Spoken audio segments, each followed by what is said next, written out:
Good afternoon. My name is Jude Meyer, Superintendent of Gallia County Local Schools, and I'd like to welcome everybody to this first rendition of School Pride Countywide, September of 2018 for Gallia County Local Schools. It's an exciting time for us. It's hard to believe that we're already halfway through September and our school year is off to an excellent start. I'd like to start by thanking the staff here in our TV studio. I've gotten to know these gentlemen here over the last year or so, and they do an outstanding job making the studio available to myself and our school system so that we can promote ourselves and you know, our kids mainly, and talk about all the neat things our school system is doing. Again, thank you to the University of Rio Grande for the opportunity to be here today. It's truly an outstanding collaboration, and we're excited about that partnership. I also want to thank all of our outstanding administrators and our staff, our bus drivers, our secretaries, custodians, our aides, our teachers. We're off to an outstanding start to the 2018 and 19 school year. And I think one thing I want people to remember, our school system offers many programs. We place an emphasis on the arts. Yes, we have athletics, we have band, choir, we have rigorous programs, outstanding partnerships with collegiate universities, a dual partnership with the University of Rio Grande where our teachers are teaching Rio classes for college credit. We have an outstanding AP advanced placement program, and the nice thing about it is that all these programs are available to our students for absolutely the cost of a public education, which means we do not have fees that help support these things. I'd like to start with just a nice story. We recognized one of our outstanding educators at the recent board meeting this past week, a teacher by the name of Aaron Walker. Aaron's an exceptional teacher in the district, and Aaron was recently recognized by the University of Yale, yes, Ivy League. One of his students, a 2018 graduate, Charlotte Moody, out of all the class of 2022 incoming freshmen at Yale, nominated Mr. Walker as the outstanding educator, and out of all the freshman students coming into Yale, he was selected by Yale as the outstanding educator class 2018. And if Mr. Walker were here, he would be very humble, and he would share with you that it was definitely a team collaboration project, and that award goes to many outstanding educators in our district. But how neat is it to start the school year with one of our teachers being recognized by an Ivy League school because one of his students thought it was that important to recognize him and let him know what a difference he's made in her life. And we can tell that story over and over, I think, as many schools can when it comes to the outstanding leadership and roles that teachers, administrators, and other staff play in the whole role of our students' lives. So the question is, what's new for Gallia County Local Schools in the 2018 and 19 school year? And I'm really excited to talk about our new initiative, and it's called The Leader in Me. The Leader in Me, we started this process a couple years ago when I took several staff members to do some professional development. We heard some outstanding speakers, and many of our staff said this is the glue that can hold us together. There's all kinds of statewide initiatives, there's all kinds of programs that we have to be in compliance with, and we thought, what is it about Leader in Me that can make us different? And so we went and we had opportunities to visit Leader in Me schools. We took our administrators, we took many of our teachers, and our teachers came back and said, you know, Mr. Myers, Board of Education, we really want to do this. We think this is a difference maker. So we started by reaching out. We've had community partnerships. We did a kickoff this summer downtown at Colony Club. We invited local businesses and everything from our hospital at Holzer, Ohio Valley Bank, and many of our community partners, Electrocraft, just multiple partners showed up and they wanted to hear what this Leader in Me was about. And we really think this initiative is a game changer for Gallia County, not only just our kids, but what the Leader in Me is about self-empowering kids to take responsibility for their own life, their own actions. So I'd like to briefly talk about, if you're a parent or grandparent or somebody associated with any of the kids in our system, you're going to hear some common vocabulary, and this vocabulary is something that we want shared. So we've actually we've trained our staff, not only our teachers and our administrators, but our bus drivers, our secretaries, district-wide. We told our staff we think it's this important, and we've got people all over the district that have embraced this. So I'd like to just start by briefly going through what those seven habits are and explaining them. And when you hear this from one of our students, you'll get an idea as to what they are. So let's start with the first habit. That's called be proactive. And it basically says you are in charge of yourself. And I think in this day and age, it's very easy for our kids to say it was somebody else's fault, but what that teaches them is to own yourself, to be in charge of yourself, to take responsibility for yourself. It was funny, we had a kindergartner the other day and it made a comment to the teacher and said, I thought proactive was something that you put on your face. So we got a little bit of work to do with that initiative, but being proactive and teaching kids accountability and to accept their own behaviors and take accountability for that is really important. The second one is begin with the end in mind. Basically have a plan. What is it that you want to do? So that involves the goal setting, and we asked our teachers to ask our kids, what is it you want to be? What is it that you want to do with your life? And if our teachers know that Johnny, who might be in the 2nd grade, wants to be a fireman when he grows up, or wants to be a teacher, or the young lady in their class wants to be a doctor, if you knew what these kids wanted to be, would that influence the way you teach them and the resources you would give to them? So we say begin with the end in mind and have a plan, and that plan can help you get to where you want to go. An interesting one is habit number 3. And that's called put first things first. Work first, play later. One of my principals shared a story, and this story was from a parent. And a parent had called the teacher and said to the teacher, what did you do with my kid? Now that can go one of two ways. And so when the teacher says, well, what do you mean by that? The parent went on to basically say, listen, my kid came home tonight and they said, Mom, I got to put first things first. I've got to get my homework done, and then I'm going to go out and play. The parent had shared with the teacher that had been a struggle for the past several years, ever since the kid had been in school, and all of a sudden now they're going to put first things first, so I'm going to get my work done before I go out and play. And I think that's a neat story to be able to share with the folks. Habit 4, think win-win. Everybody can win. I've heard another administrator talk about on the playground, they've seen these skills being implemented. You know how competitive it is on a playground and getting kids to share. And one of the kids went up to the 2 kids that were in a dispute and basically said, think win-win. You take a turn with the ball, then you can take a turn with the ball. And so we're seeing the kids actually use these skills in their daily life. Habit 5, which is important, seek first to understand, then to be understood, and that's listen before you talk. I always tell my administrative team, lead with your ears, follow with your mouth. And I think that's an important trait to have. So many times we're sitting there and all we want to do is talk, but really what people want to make sure that you've done is listen. So that active listening skill is really important, and if we can instill that in our students and everybody, it's a lifetime skill. We just think they're going to become better individuals.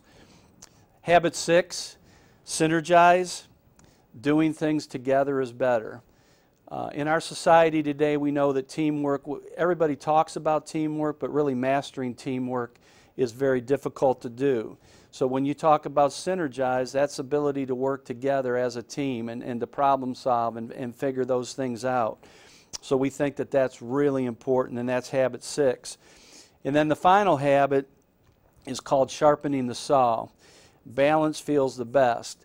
And what we've done in many of our buildings, they've already formed their accountability teams into groups of 3.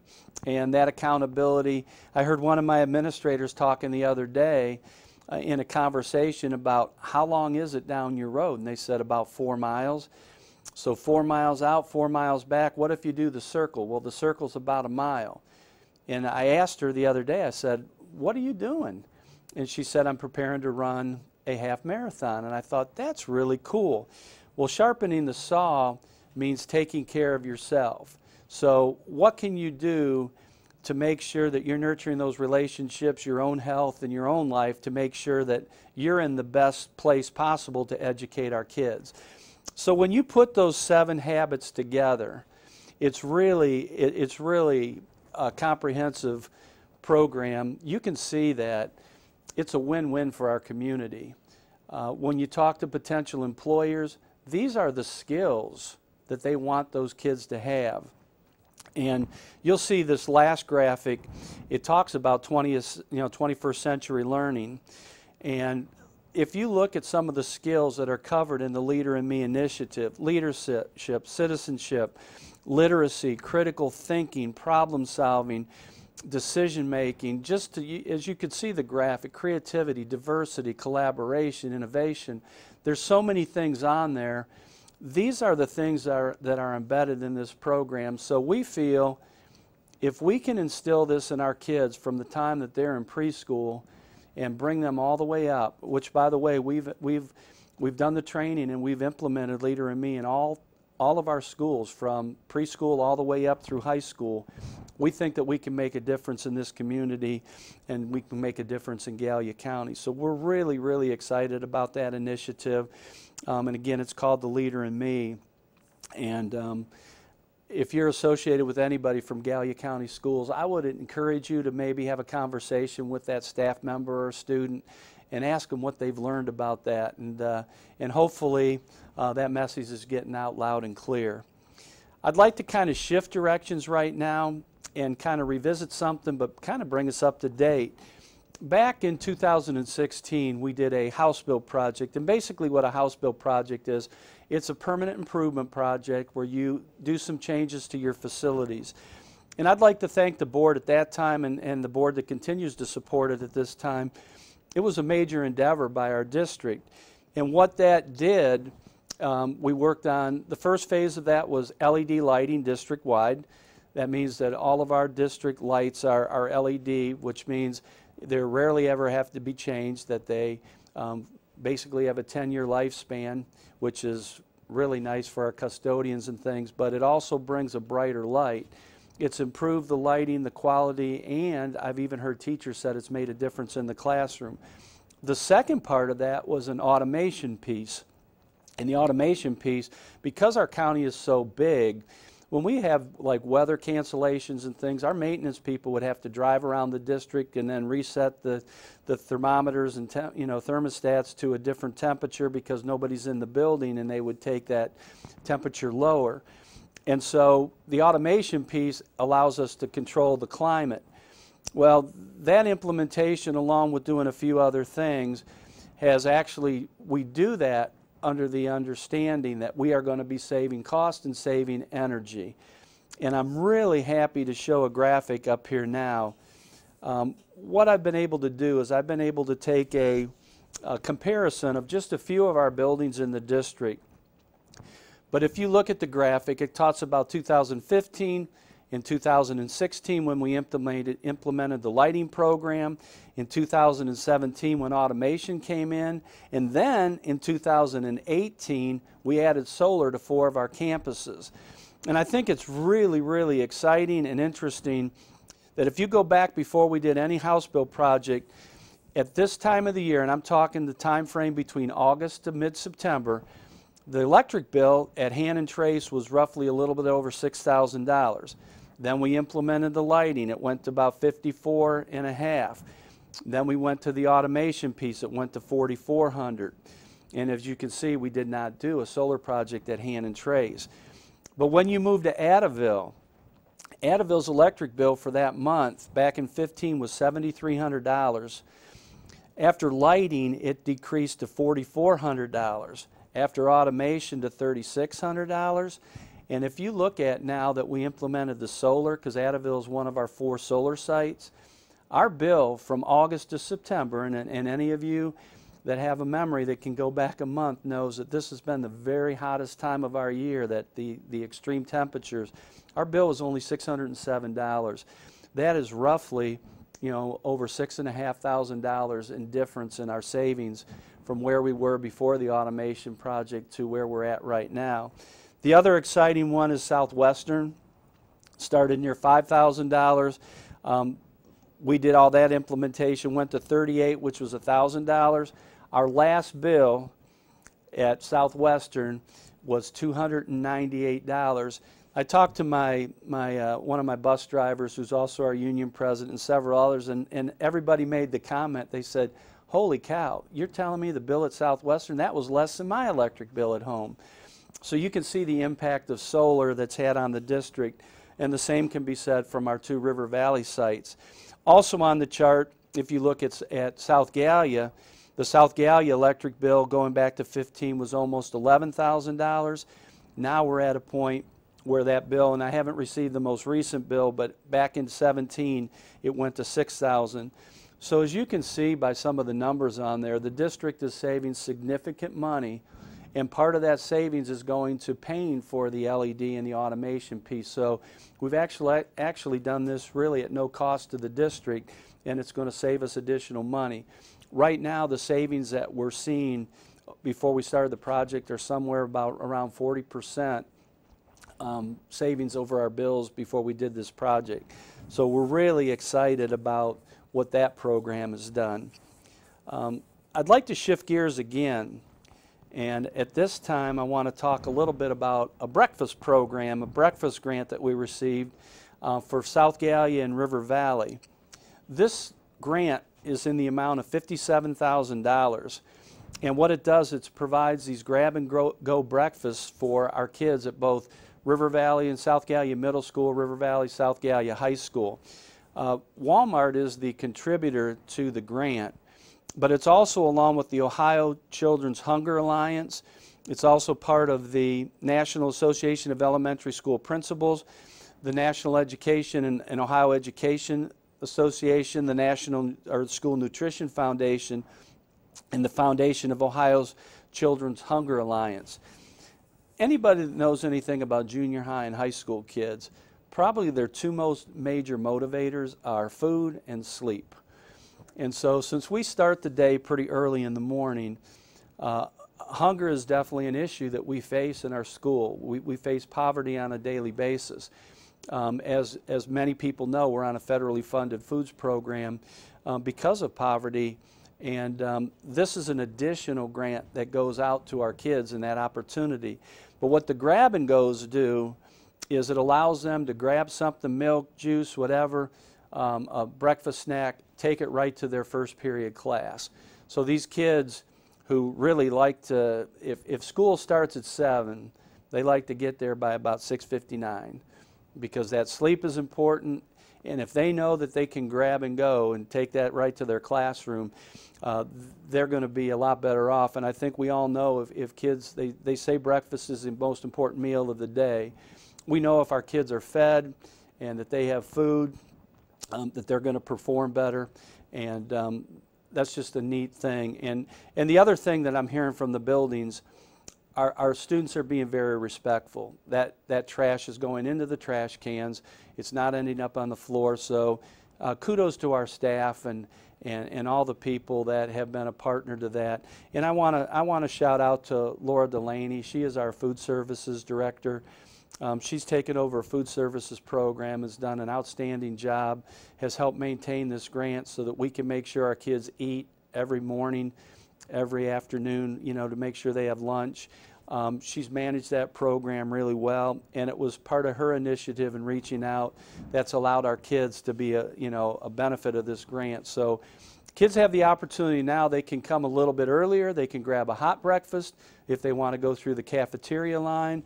But like most students at the junior high level and high school level, if they can grab something coming in on the go and take it right to the classroom with them, by golly, that's what they're going to do. And then we're also going to implement a second round where we may make that available to them like after first period and they're still hungry. If they want to come and grab something and take it to their second period class, they're able to do that. I'd like to also talk about, just received word from Mike DeWine's office that our school is the recipient, I think as many schools have, of a $12,800 SRO grant. What our SRO grant goes to is our student resource officers. Gallia County is very fortunate to have a partnership with the Gallia County local sheriff and Sheriff Champlin and Deputy Troy Johnson and all of his staff. We work together to collaborate, and we have SROs hired by, that are deputies hired by the Sheriff's Department, but they actually function in our building, and they function in partnership with our administrative team. As we know, in this day and age, safety is critical when it comes to schools. You don't have to go very far to turn on the news and something happens somewhere at some place in time. In fact, it doesn't really discriminate between schools. It's in churches, it's in movie theaters, it's in restaurants. It can be anywhere, and it's not a problem that's unique to just the city or county or rural. We see this nationwide. Sometimes there are bad people out there that do bad things, and the safety of our kids are really important. So this grant at least provides a little bit of funding to the school to help offset the cost, but we've already taken that initiative a few years back. We think that those SRO officers are critical to the safety and support of our kids. And not only do they show a presence in the school, but they're also there to educate kids, to talk to kids. I know at the high school level, a lot of times that those kids have to go and drive, and they get their driver's license, and lo and behold, it's not too long after they get their license and they get stopped over and they get pulled over and they get a ticket. Well, the kids talk to our SROs and they may want to know, how do I act in court? How do I dress for court? What's the judge going to be like?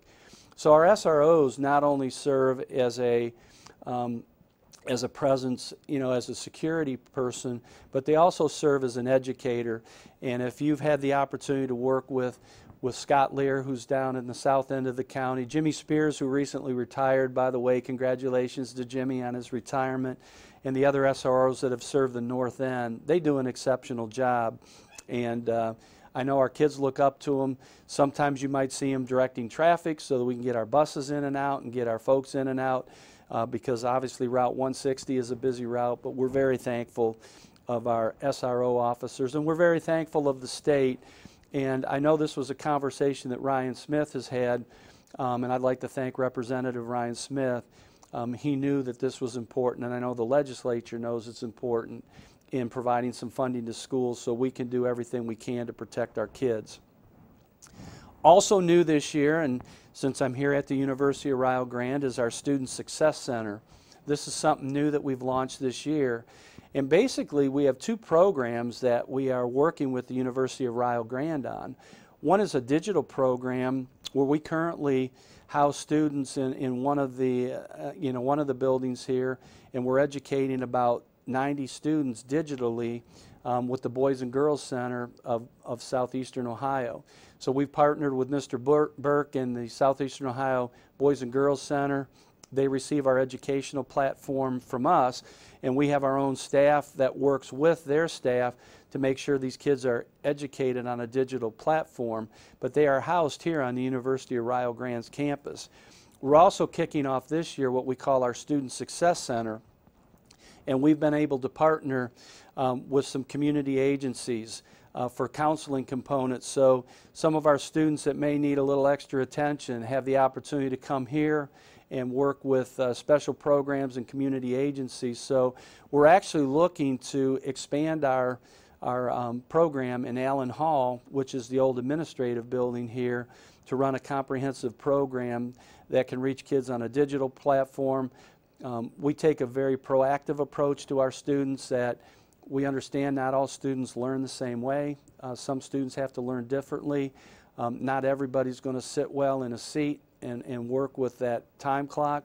Some just need to be, tweaked a little bit and modified to work for them. So for us, we're very committed. Just had a conversation with Mr. Jamie Nash, new superintendent at Buckeye Hills.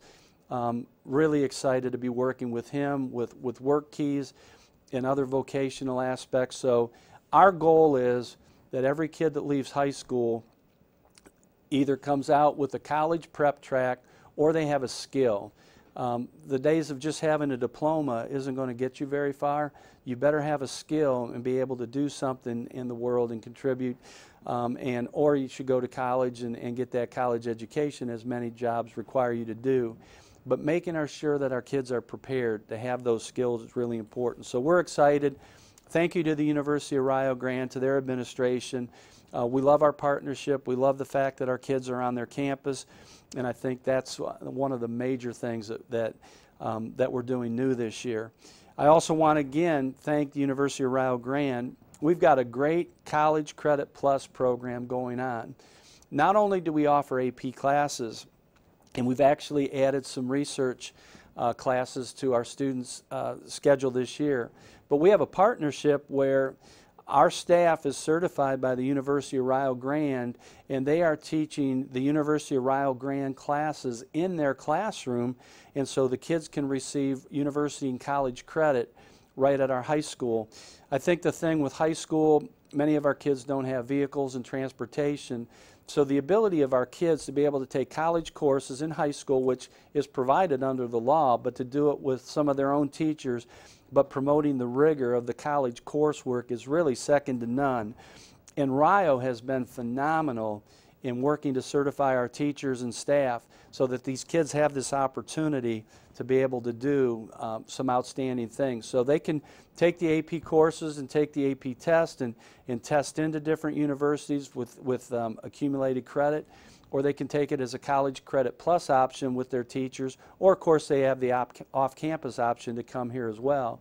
But a lot of kids that want to stay involved in band and choir and the play and in sports and things like that want to stay on their campus, and now they have the opportunity to do that on a daily basis and still have the advantages of getting that college education. I'd also like to mention our digital program. We continue to work with that program. Again, not everybody is going to do well with seat time. Our digital program, we believe, is second to none. It's a blended approach where our kids not only spend some time in the classroom and also outside of the classroom where they can work at home. So when you take a look at the digital and the preschool and Chromebooks and things, we're really excited about the 2018-19 school year. Again, thank you to the University of Rio Grande. This is School Pride Countywide. Jude Meyer, Superintendent. Looking forward to our next broadcast. Thank you.